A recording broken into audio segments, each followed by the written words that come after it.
Merry Christmas, everyone, because today we're remaking an ice type for you. That's right, we're remaking Articuno. This is a fan favorite as old as Pokemon itself, with a design which has rarely been matched for sheer majesty in the 2.5 decades since its release, with shimmering ice blue wings perpetually enveloping it in an ethereal blizzard pale mist. One doesn't forget encountering Articuno in the depths of the Seafoam Islands in the original Red and Blue or their remakes, and just as indelible is the role it played in arguably the best Pokemon film, Pokemon 2000. Then in Generation 8, it received a similarly gorgeous Galarian form, with the best shiny ever. Today we'll be examining how Articuno fared in the competitive scene, famous for its freezing cold hostility towards the unviable. Did Articuno fit in, or were such temperatures too frigid even for it? We'll find out as we ask, how great was Articuno actually? And in this video, we'll be going over these competitive formats.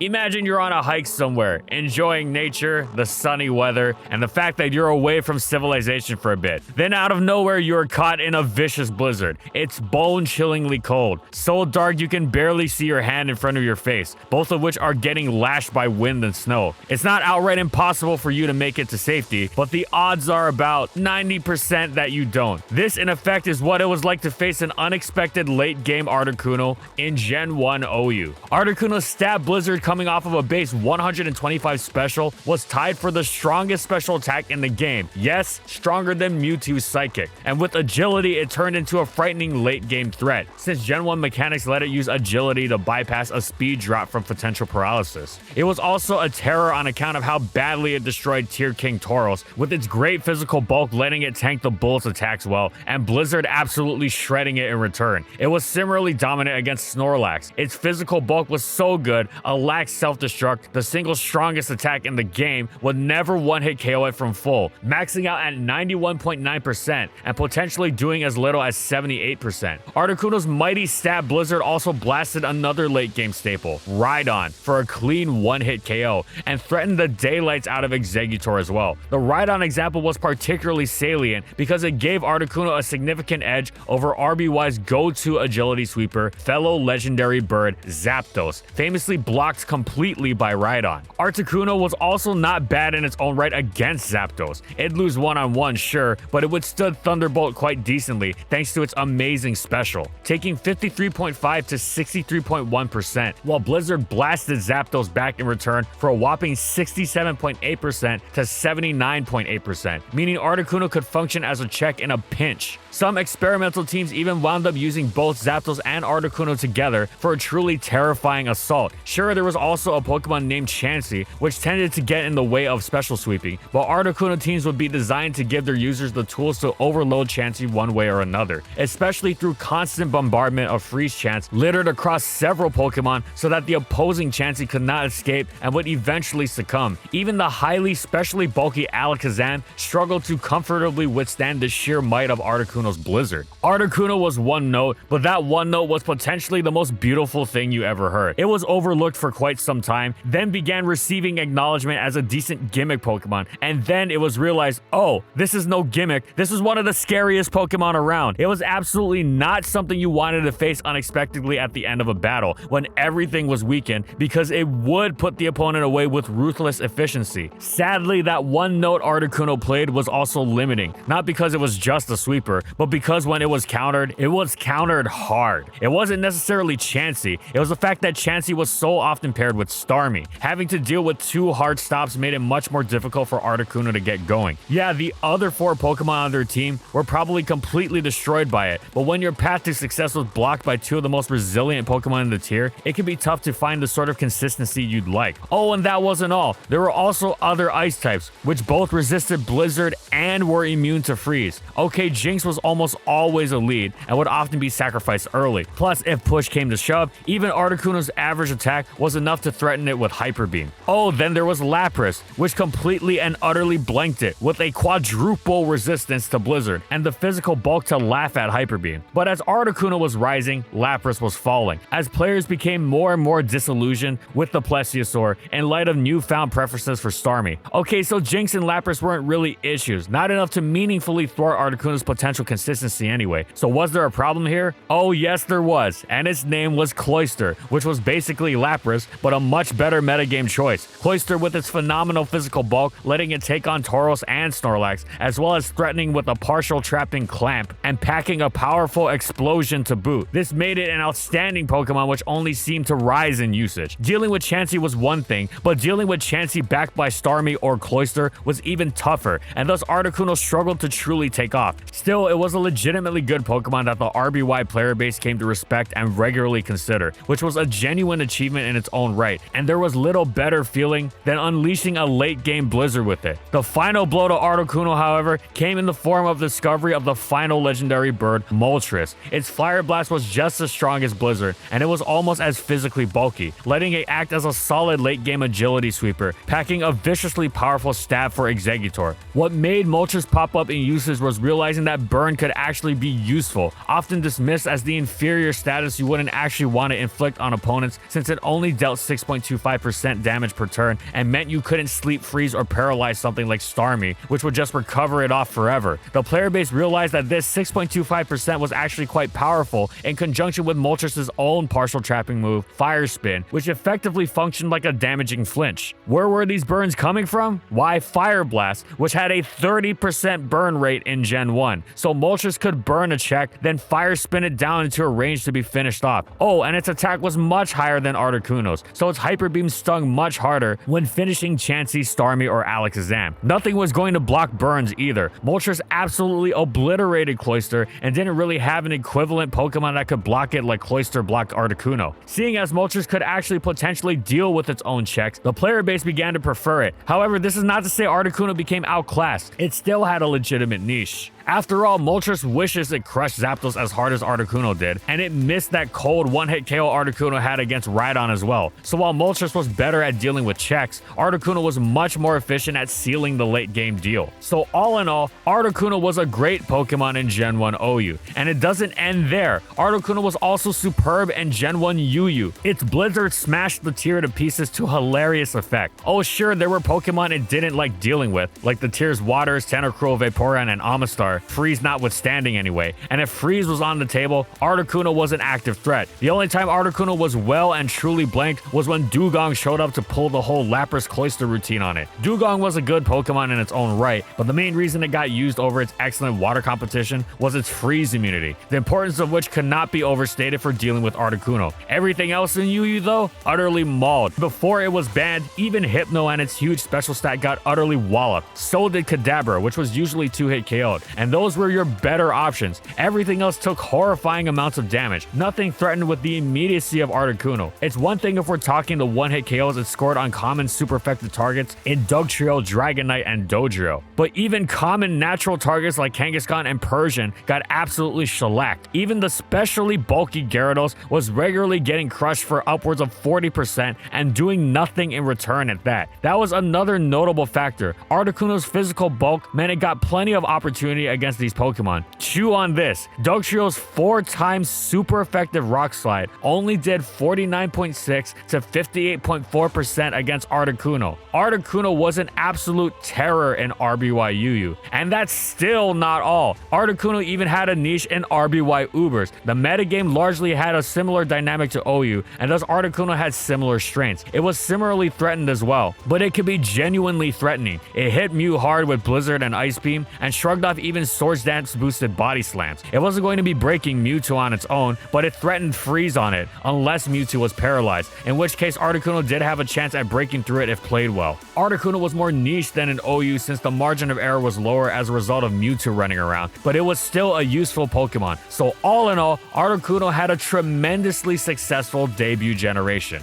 So you know how Articuno was one of the scariest special attackers in the entire game in Gen 1? Well, if you're not much into RBY and your knowledge of competitive Articuno comes from literally any other generation, that probably came as a shock, as Articuno is well known for being the furthest thing from an offensive threat imaginable. It's this defensive blob, takes hits, doesn't dish out much damage, but wow, it was once a huge threat? That's crazy. What happened for it to undergo such a drastic change? Well, you know how in Gen 1 there was no special attack and special defense, just a single special stat. Like the other legendary birds, Articuno had a base 125 special, so it both dished out and withstood special hits incredibly well. Then Gen 2 came along and split the special stat into the special attack and special defense we all know today. Whether or not the RBY special stat would transfer over to special attack or special defense was anyone's guess. After all, Gen 1 Snorlax had awful special and retained a terrible special attack stat in Gen 2, only to receive enormous special defense. As for Articuno's fellow legendary birds, they retained their base 125 in special attack. Articuno, on the other hand, retained it in special defense. Its new base special attack stat was base 95. Definitely not bad, but nowhere near what it needed to be in order to threaten the game like it had. Oh, and Blizzard had its accuracy dropped from 90 to 70%, which for an 8 PP move was unacceptable. So Articuno was even weaker as a result of that, and thus ended Articuno's time as a threat. Fortunately, it still managed a decent niche in OU as a dedicated wall on very specific hardcore stall teams. As offensive teams rose up to take over the metagame, Articuno provided an answer to some of these teams' disruptive weapons. Its spikes immunity was highly appreciated, first of all, meaning it couldn't be worn down on double switches like its most direct point of competition, Suicune. This was huge for preventing its potential passivity from being exploited as badly, similarly to Skarmory. Furthermore, Articuno absolutely devoured common offense staples in Exeggutor and Nidoking. Sure, Eggy could go boom, but then it wasn't blowing up something else, like Snorlax. Articuno also helped keep Steelix in check, preventing it from getting +6 and exploding on Skarmory while shuffling spikes everywhere. The immunity to spikes and Earthquake while actually being able to hurt Steelix with Ice Beam was excellent. The offensive Pokemon that actually threatened Articuno, like Zapdos, Machamp, and Tyranitar, didn't exactly love switching into Ice Beam, the latter two with spikes down especially, since Articuno would outlast them there, especially with Toxic. Articuno really started seeing usage though once Jinx became a top tier threat. Half of Jinx's threat was the fact that it could freeze, and voila, Articuno was completely immune to such tricks. It wasn't just Jinx either. Jinx's teammates like Gengar and Nidoking would often attempt to disrupt stall by going for freezes themselves, and Articuno completely stifled such strategies. Plus, it offered stall teams offensive in the form of dishing out its own freezes, potentially making room for its teammate Snorlax to really take over the game. And Articuno had plenty of opportunity to threaten freeze with how many defensive switch-ins it got, as well as the fact that Ice Beam could be called by Sleep Talk. Sure, Cloyster was freeze immune and absolutely everywhere, but it was also utterly ruined by Toxic, which played into Articuno's team's game plan anyway. Articuno was incredibly specific, but it had a genuinely good niche in GSC OU, which is better than some other fallen stars of RBY. See Tauros, which, like Articuno, was also too good for UU and thus was relegated to BL, but couldn't find any genuine viability in OU. Articuno's anti-offense prowess, while niche, gave stall teams an option to keep up in an increasingly turbulent metagame.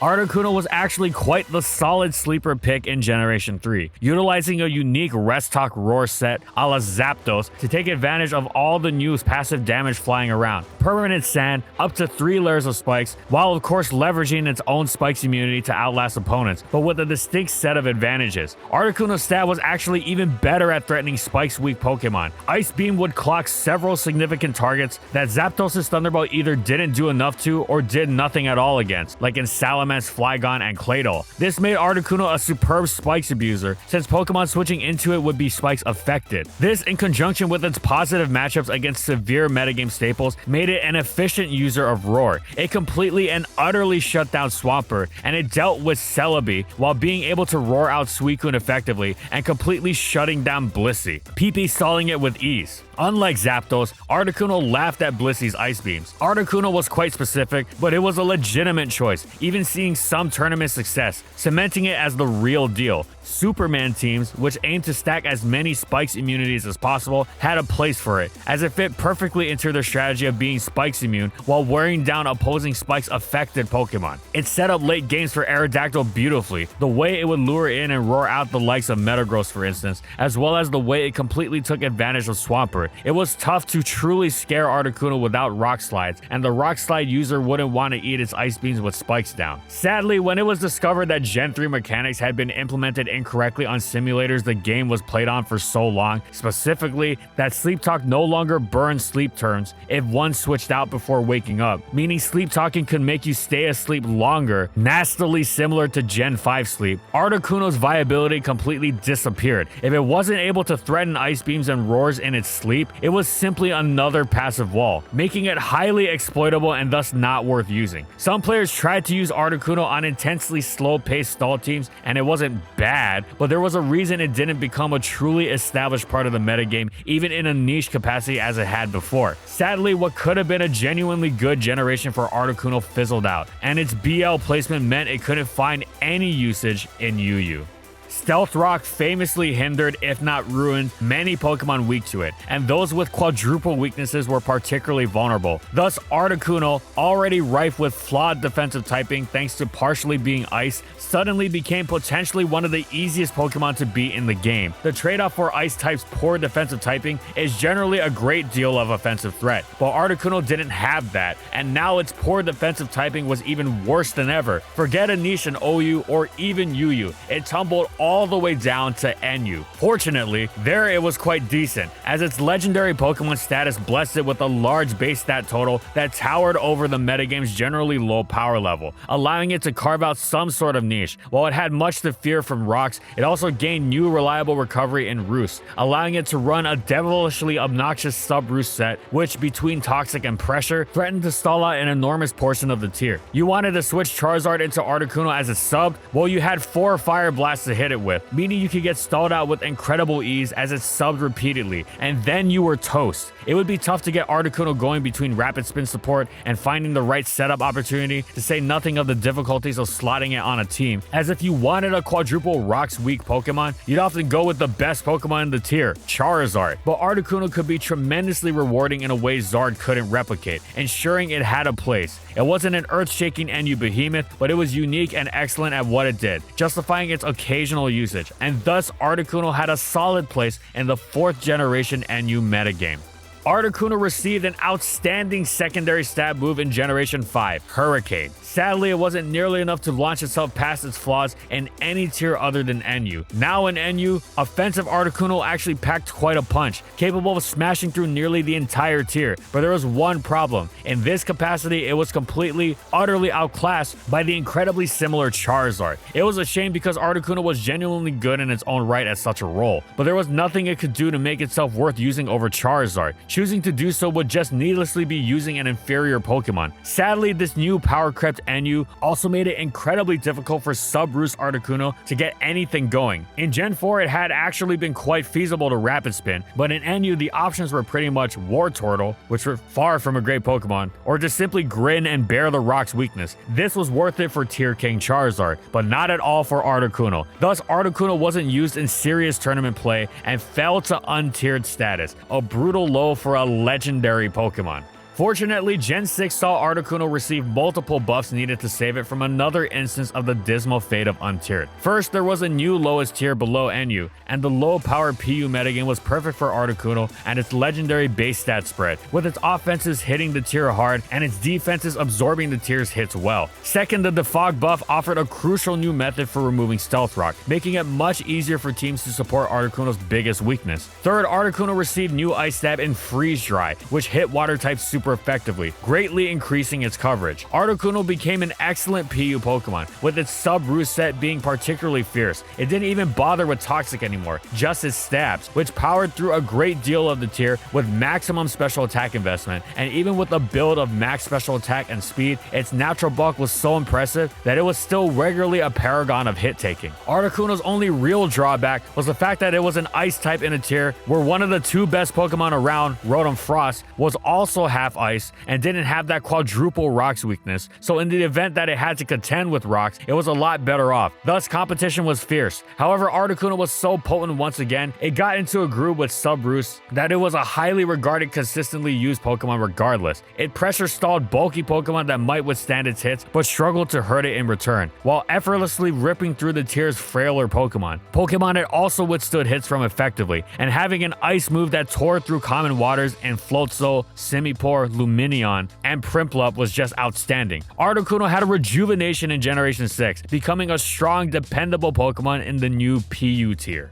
Articuno reprised its powerful PU niche in Generation 7, with its same strengths fully on display. Its natural defensive presence was quite appreciated, but most notable was its special attack, invested stab combination mounting an impressive assault that mauled most of the tier, though this time it often eschewed substitute in favor of hidden power fighting, allowing it to effortlessly drop Aurorus and Alolan Sandslash. It also loved the addition of Z crystals and was a superb user of Flynium Z. Not only did it love the huge burst damage of upgrading Hurricane into Supersonic Sky Strike, making it more threatening than ever, but it also allowed it to bypass Hurricane's oft-disappointing 70% accuracy, meaning it could now be dependent on in clutch situations. This made Articuno more reliable than ever. The increased distribution of Defog also helped majorly in this regard, ensuring Articuno could hit the field and do its thing without being hampered by rock. Articuno wasn't beholden to Flynium Z either. If a teammate wanted to use a Z Crystal, it was perfectly content running its old Subaru set with leftovers, which retained all of its old menace. This was particularly impressive considering how hard PU had been power crept in Gen 7, and yet Articuno didn't miss a beat. Speaking of Defog, Articuno actually used the move itself, but not in PU. It was actually an integral part of UU Stall, a playstyle which stirred up immense controversy and calls for bans or nerfs in many ways. Part of why the style was so robust against the metagame at large was how much value Articuno brought, the crux of which was pressure. Usually Defog could be outlasted by rocks because it had less PP, but with Articuno switching in as rocks were going up and doubling the PP use, suddenly it would, in effect, have more Defogs than the opponent would have rocks. This made it a crucial part of long games against resilient rockers Blissey, Hippowdon, and Gligar, able to go the distance and outlast them. Articuno was also incredible because it was the only Defogger in the game capable of taking on Stealth Rock and Polion, which would otherwise be an incredible threat to such teams. Wait, what about Toxic? Didn't these rockers often run that? Yes, but Articuno packed Heal Bell, a move which also allowed it to relieve otherwise debilitating status from its teammates, making it even more effective support. And Articuno running Heal Bell relieved the need for its teammate Blissey to run the move, making it more effective. But wait, didn't Toxic have more PP than Heal Bell? Yes, but once again, that's where pressure came in, and suddenly these Toxics had just as much PP as Heal Bell, once again letting Articuno win the war of attrition. Articuno's incredible prowess in keeping the field rocks free for its team was crucial for the longevity of its team. It was thanks to this that his teammates were seemingly impossible to wear down and would thus wall pretty much everything thrown at them. Articuno was both great in PU and the anchor of a UU playstyle so powerful, much of the player base considered it broken, and thus Generation 7 was its most successful since its debut. Articuno loved Generation 8's addition of heavy-duty boots, but sadly it took a major hit in viability by virtue of how the PU tier shaped up. Now it wasn't worthless, necessarily. Its innate traits were still useful, and it found some uses on certain defensive teams for its ability to reliably check threats like Quiver Dance, Frostmoth, and Rabombi. Pressure Defog was also good, theoretically anyway. Its problem was that it matched up poorly against pretty much every hazard setter, most notably the utterly dominant Gigalith. This was especially nasty since Knockoff was everywhere, constantly threatening to remove its boots, meaning it'd be ripped apart by rocks. Plus, it didn't really check much besides a few specialized threats. Thus, it fell to untiered. But funnily enough, despite this tiering placement, Articuno was actually good on UU Stall once again. It stifled the most common rocker in Hippowdon, and could check threats like Salamence, Gyarados, and occasionally Primarina. It was niche since a lot of the rest of the metagame knocked it around pretty effortlessly, Nihil Eagle, Cobalion, and their ilk. But it was a legitimate choice. Articuno's main appearance in Gen 8 came in the form of its new Galarian form, which shed its half-ice typing for Psychic and had a much more offensive stat spread. Its base special defense was lowered, but was still a highly respectable base 100, and in exchange it brandished a higher base speed stat of 95 and a menacing special attack of 125. It also gained the competitive ability, meaning its special attack doubled if it had a stat lowered, perfect for punishing the fog and its evasion lowering side effect. Galarian Articuno proceeded to tear things up in both NU and PU simultaneously, performing effectively the same role. It packed an immensely powerful Future Sight and was excellent at maintaining momentum with U-turn. It got plenty of opportunities to switch in with its many resistances and solid bulk. Galarian Articuno was a great partner for fighting types like Toxicroak, Passimian, and Scrafty in NU, and Gallade in PU, which absolutely loved Future Sight support since Steel, Psychic, and Dark types wouldn't want to switch into them. Plus, Dark types wouldn't exactly be eager to switch into to try and stifle the future sight to begin with, as they got rocked pretty hard by Hurricane. Galarian Articuno also occasionally ran Choice Specs in PU as his signature move. Freezing Glare was incredibly powerful, however the presence of Gigalith meant this was unwise to do consistently, and Boots were the much more consistent choice. So overall, Galarian Articuno was superb in Generation 8. Generation 9 saw Cantonian Articuno immediately drop to PU and completely dominate the tier simply because of how hilariously its stats dwarfed everything else by comparison. But this didn't last, as it rose to NU, where it was quite excellent as well, acting as an amazing check to a huge portion of the metagame. Everything from Lurantis, Bruxus, Appleton, Samurott, Quillfish, Cacturn, and it was so bulky it could pretty much customize itself to beat whatever it wanted through terrestrialization. Even things you'd think it shouldn't be taken on at all, like Magneton and Toxicroak. Its time in NU didn't last either, as it wound up returning to PU, where it continues to dominate. If you're not hitting it with super effective stab, you're probably not going to do anything to it. Articuno dominates staples like Arboliva, Clawitzer, Veluza, Poliwrath, and Cramorant, and with Terra pretty much anything else as well. Galarian Articuno was quite a mystifying phenomenon in early Gen 9. It started off in OU of all tiers, using a set with agility, calm mind, and weakness policy to stockpile as many boosts as possible, and thus unleash horrifyingly powerful stab stored powers, a strategy which appealed to players to bypass OU's many unaware users. With Terra fighting, it would destroy King Gambit, and with screen support, it set up with ease and tore entire teams apart. Notable good OU players were legitimately actually calling for its ban. What was equally mystifying and even more hilarious was that out of nowhere, everyone suddenly realized that Galarian Articuno was actually bad, which in retrospect shouldn't be shocking, and we can chalk it up to mass hysteria or delusion or something. Either way, Galarian Articuno suddenly crashed all the way down to NU, where it still is now, but that's just fine, because there it uses the same set with either Terra Fighting or Fairy, becoming one of the best sweepers there. It isn't always just this set either. It can also adopt its old Boots Future Sight U-Turn Hurricane variant from the previous gen, potentially becoming even scarier with terrestrialization, though it isn't necessary for success. It's also excellent with this variant, which was especially useful for punishing the fog with its competitive ability, since it didn't have to commit to a sweep like the setup variant in order to do any damage. So once again, Galarian Articuno has been absolutely excellent.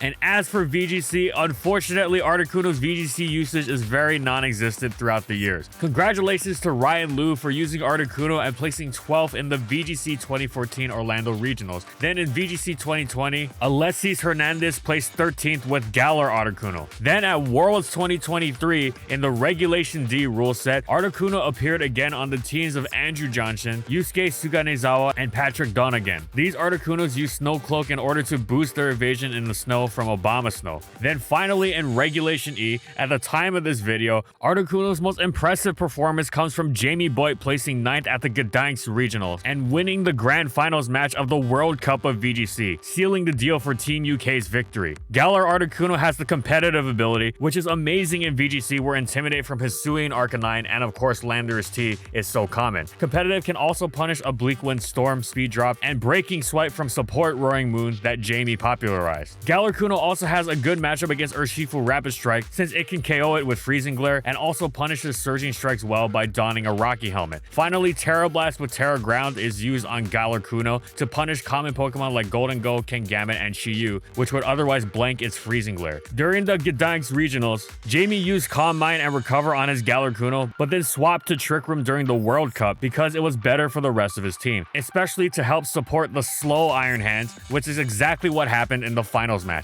Congratulations to Jamie for the stellar performance and giving Articuno its best performance thus far. And thank you so much to Jamie Boyd for the information, and you should totally check out his YouTube channel where he is doing a VGC guide for every single fully evolved Pokemon.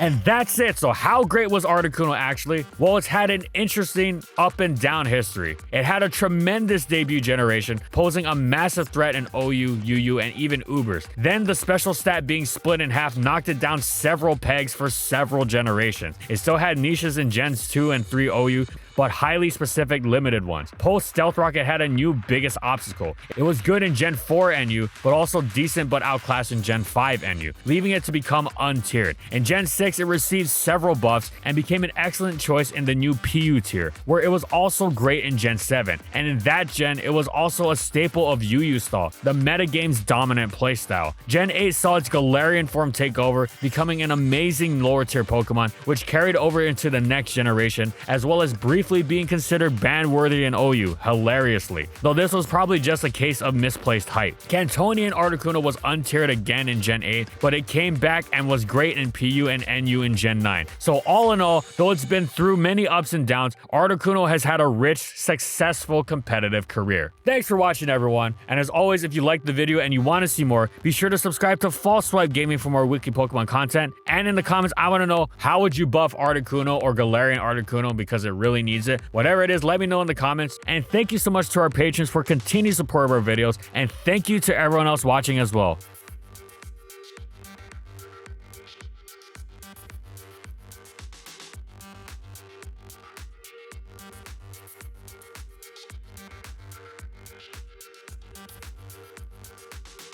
And follow my crew on these social media platforms. And that's all I got. See you next time, everyone.